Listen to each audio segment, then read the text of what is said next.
So today we're going to be working on the sleeper stretch, which is to help access more internal shoulder rotation.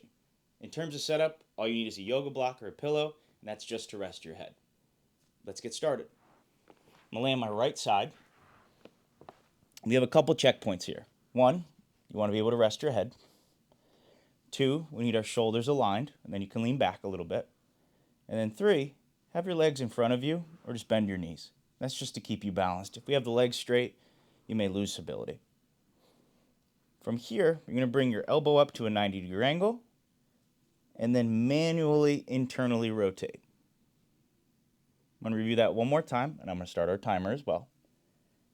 So let's make sure elbow is in line with your shoulder, 90-degree angle, hand goes on top of the wrist, manually rotate your shoulder as much as you can and find your end range.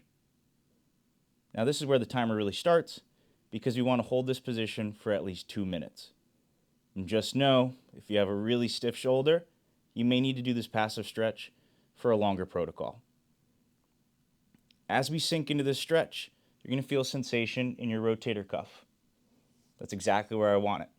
I know it doesn't have to be a 10 out of 10 in terms of intensity, but you should feel like there's some work there. This other hand is manually pushing on the wrist the whole time to access that stretch.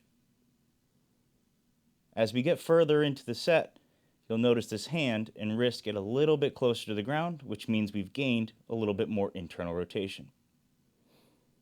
Let's be mindful of still holding that 90-degree angle. Make sure the arm doesn't move. We're just over a minute in. Once we hit our 2-minute threshold, we're going to do 2 rounds of isometrics, which I'll explain then. For the time being, just focus on your breath. Inhale through your nose. Exhale, let it out. If anything, on that exhale, you'll notice you may be able to access a little bit more range of motion. If you notice in the video, my hand's getting a little bit closer to the ground. So let's prep for the isometrics. There's 2 different isometrics. There's one pushing the bottom arm up, and there's a second one pushing it down. This top hand is going to stay still for the first isometric. What I want you to do is drive up into the top hand. Go ahead. I want you to make a tight fist with that right hand. Let's also make a muscle. Flex your arm and start to push up into your left hand. Push, push, push. We're at 40% effort, 50% effort. Start to ramp it up more. Keep pushing into that top hand. 5, 4, 3, 2, 1. The top hand comes up, and now you are trying to pull that bottom hand down towards the ground. Internally rotate more. Push it down. Push, push, push. Still squeeze. 10 seconds. 5, 4, 3, 2. Hand comes back on top. Relax. But see if you can now push that hand and that shoulder into a deeper range of motion. Compared to where I started, I'm now touching on the ground. I've accessed a few more degrees of range of motion. We're going to run back the isometrics for one more round. Make a tight fist, make a muscle, and drive up into your top hand. Push, push, push. Ramp it up. Greater effort. 50, 60, 70. 10 seconds. Squeeze. 5, 4, 3, 2. Reverse that. Pull, pull, pull, pull. Trying to get that hand closer to the ground. 10 seconds. Keep squeezing your hand, your forearm, your bicep, your tricep. Pull, pull, pull. 5, 4, 3, 2. Hand on top. Passive stretch and breathe.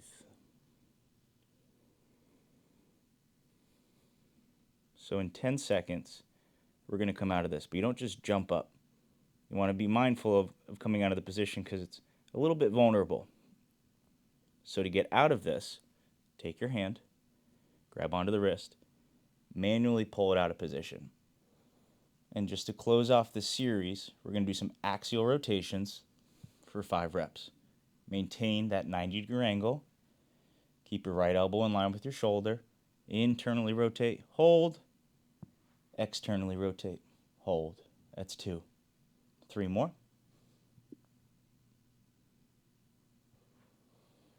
That's 3. 2 more.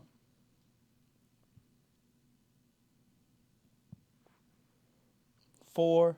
Last one. Externally rotate one more time. You can come out of that. And for reference, we started with a 2-minute stretch, but he ended up accumulating about 5 minutes in that position. If you're doing the other side, just know you may need a little bit more time, or you can even back off the amount of time, but you should hit it for at least a 2-minute threshold.